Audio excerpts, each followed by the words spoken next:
সেই যে খেজুর কালেক্ট করেছিলাম, শর্টসটি তোমরা দেখেছো নিশ্চয়ই। সেই খেজুর দিয়ে আজ রেসিপিটি বানাতে যাচ্ছি। দুটো রেসিপি শেয়ার করবো কিন্তু, তাই ভিডিওটি শেষ অবধি দেখো, তবেই জানতে পারবে। তা খেজুরগুলোকে প্রথমে কিন্তু ধুয়ে পরিষ্কার করে নিতে হবে। এই ফ্রেশ খেজুর কিন্তু আমরা এমনিও খেতে পারি, যথেষ্ট পরিমাণে যে ফাইবার, সাথে আছে ভিটামিন সি আর এসেনশিয়াল মিনারেলস, আর সাথে আছে ন্যাচারাল অ্যান্টিঅক্সিডেন্টস। তাই কিছু না বানিয়ে ফ্রেশ কিন্তু এমনিও খেতে পারো, খেতে কিন্তু খুবই ভালো লাগে। খেজুরগুলোকে ধুয়ে কিন্তু পরিষ্কার করে নিয়েছি, এবার ডিসিডেট করে নেব, বিচিগুলো কেটে কিন্তু বাদ দিয়ে দেব।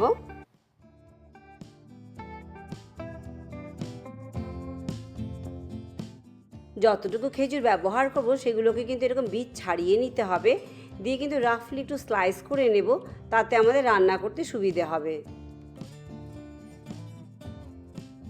বলেছি না দুটো রেসিপি বানাবো আজ, তো বানাতে যাচ্ছি টক ঝাল মিষ্টি একটি চাটনি, আরেকটি বানাতে যাচ্ছি ডেজার্ট, সেটা বানাতে যাচ্ছি হালুয়া। আর খেজুরে কিন্তু ন্যাচারাল সুগার রয়েছে, তার জন্য কিন্তু এতে আমাদের কোনো চিনি বা গুড় কোনো কিছু কিন্তু ব্যবহার করতে হবে না। স্কিনগুলো কিন্তু একটু শক্ত, যতটুকু খেজুর আমি ব্যবহার করব কেটে নাও হয়ে গেছে, যেহেতু স্কিনগুলো একটু শক্ত তাই হালকা স্টিম দিয়ে নেব, তাতে কিন্তু খেজুরটা নরম হয়ে যাবে, তো রান্না করতে সুবিধা হবে, টাইমও বেঁচে যাবে, খেতেও ভালো লাগবে। চাটনি আর হালুয়া দুটোর জন্যই একসাথে আমি একটু সেদ্ধ করে নেব, তাতে আমার সময় বেঁচে যাবে। অনেক জল দেবো তা নয়, কিন্তু সামান্য জল দিয়ে 3 থেকে 4টা হুইসেল আসা পর্যন্ত কিন্তু অপেক্ষা করতে হবে। এদিকে একটি বাটিতে কিছুটা তেঁতুল জলে ভিজিয়ে দিচ্ছি, তোমাদের কাছে তেঁতুলের পাল্প থাকলে সেটাও ব্যবহার করতে পারো। আরেকটি বাটিতে 10 থেকে 12টা স্যাফরান স্ট্যান্ডস জাফরান একটু জলে ভিজিয়ে দেব। জাফরান কিন্তু জলে না ভিজিয়ে দুধেও কিন্তু ভেজানো যায়। চাটনির জন্য যাই আমাদের কারি পাতা, তাই আমি গাছ থেকে ফ্রেশ কারি পাতা তুলে নিচ্ছি, যেটা আমি চাটনিতে ব্যবহার করব।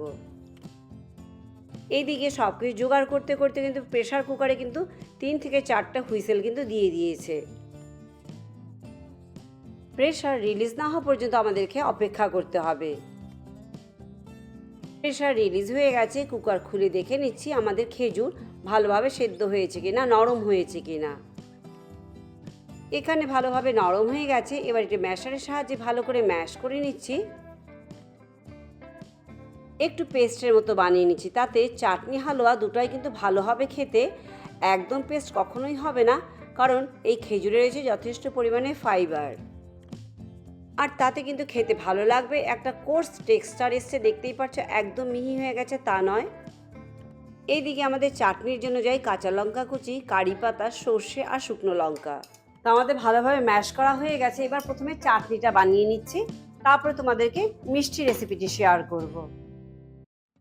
একটি কড়াতে 1 টেবিল চামচ তেল ভালো করে গরম করে নিচ্ছে। তেল গরম হয়ে গেলে দুটো শুকনো লঙ্কা হাফ করে ভেঙে তেলে দিয়ে দেব, দিয়ে একটু সামান্য একটু ভেজে নেব। শুকনো লঙ্কা একটু ভাজা ভাজা হয়ে গেলে এবার কুচিয়ে রাখা কাঁচা লঙ্কা আর কারি পাতা দিয়ে দিচ্ছি। ঝাল যে যতটা খেতে পারো সেই হিসেবেই দেবে, তবে একটু ঝাল ঝাল হলে কিন্তু খেতে ভালো লাগে। সাথে দিচ্ছি হাফ চা চামচ গোটা সর্ষে, দিয়ে সামান্য একটু ভেজে নিচ্ছি। এবার এতে দিয়ে দিব খেজুরের পেস্ট, যেটা আমরা করে রেখেছিলাম। গ্যাসের আঁচ কিন্তু কম রেখে কিন্তু ভালো করে একটু সাঁতলে নিতে হবে। এতে ভাজতে ভাজতে দেখবে কাঁচা লঙ্কার ঝাল, কারি পাতার ফ্লেভার খুব ভালোভাবে ব্লেন্ড হয়ে যাচ্ছে এই খেজুর বাটার সাথে। এবার এতে দিচ্ছি স্বাদ অনুযায়ী লবণ, আর যে তেঁতুল ভিজিয়ে রেখেছিলাম তেঁতুল ভেজানো জল দিয়ে দিচ্ছি। টক ঝাল লবণ অবশ্যই তোমরা তোমাদের স্বাদ অনুযায়ী এতে ব্যবহার করবে, কোনো চিনি এতে দিচ্ছি না, কারণ চিনি দেওয়ার কোনো প্রয়োজন নেই। খেজুরে কিন্তু যথেষ্ট পরিমাণে কিন্তু সুইটনেস রয়ে গেছে। তবুও একটু চেখে নেবে, যদি মনে হয় একটু মিষ্টির প্রয়োজন আছে, খেজুরে যথেষ্ট পরিমাণে মিষ্টি নেই, সেই ক্ষেত্রে সামান্য চিনিতে অ্যাড করে দিও। তখন দেখবে প্যান থেকে তেল ছাড়তে শুরু করেছে, সব কিছু ভালোভাবে মিশে গেছে, ভাজা হয়ে গেছে, গ্যাস বন্ধ করে দাও। ব্যাস তৈরি হয়ে গেল আমাদের কাঁচা খেজুরের চাটনি। একবার বানিয়ে খেতে কিন্তু ভুলো না। তা আমাদের টক ঝাল মিষ্টি কাঁচা খেজুরের কিন্তু চাটনি তৈরি হয়ে গেছে। এবার যাচ্ছি ডেজার্টটি বানাতে। এবার হালুয়া বানাবার জন্য দিচ্ছি কড়াতে 1 টেবিল চামচ ঘি, ভালোভাবে মেল্ট না হওয়া পর্যন্ত অপেক্ষা করব। ঘি ভালোভাবে মেল্ট হয়ে এলে এবার কেটে রেখেছিলাম কয়েক টুকরো কাজু, সেটাকে এবার একটু লালচে করে সুন্দর করে ভেজে নিচ্ছি। গ্যাসের আঁচ মিডিয়াম রেখে কিন্তু ভাজবো। কাজু বাদাম ভাজা হয়ে গেলে তুলে রাখছি, আর সেই ঘিতেই কিন্তু সেদ্ধ করা খেজুরের পেস্ট দিয়ে দিচ্ছি। এবার লো টু মিডিয়াম হিটে 3 থেকে 4 মিনিট ভালো করে এই খেজুরের পেস্ট কিন্তু ঘিয়ের সাথে ভেজে নেব। এই হালুয়াতে আমি এক্সট্রা কোনো কিন্তু চিনি বা গুড় কিছুই ব্যবহার করছি না, কারণ খেজুরগুলো কিন্তু যথেষ্টই মিষ্টি আছে। তোমরা আমার ভিডিওটি ফেসবুক পেজ থেকে দেখে থাকলে পেজটি লাইক করে চ্যানেলটি সাবস্ক্রাইব করে দেওয়ার অনুরোধ রইল।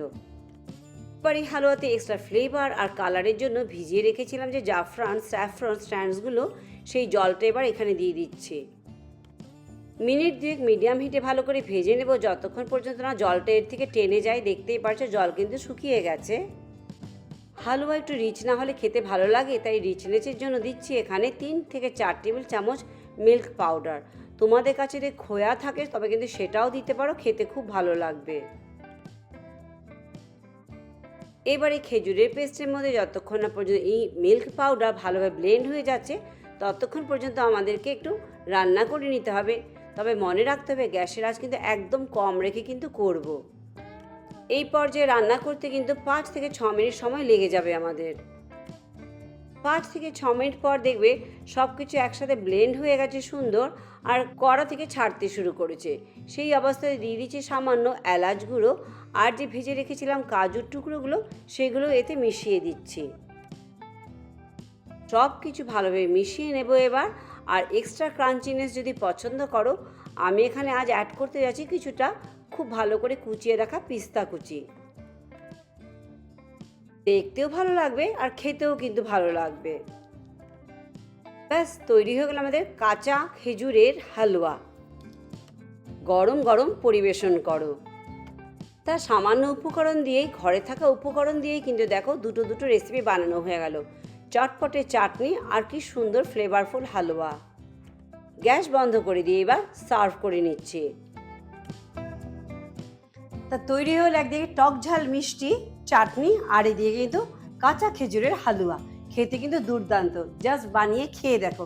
যদি তোমরা যেখানে থাকো সেখানে এটা অ্যাভেলেবেল হয় তবেই বানাতে পারবে। তা ভিডিওটি আজ আমি এখানেই শেষ করছি। লাইক শেয়ার সাবস্ক্রাইব করতে একদম ভুলো না। পরে আবার অন্য কোনো ভিডিও নিয়ে তোমাদের কাছে চলে আসবো। সবাই ভালো থেকো, চলো বাই বাই।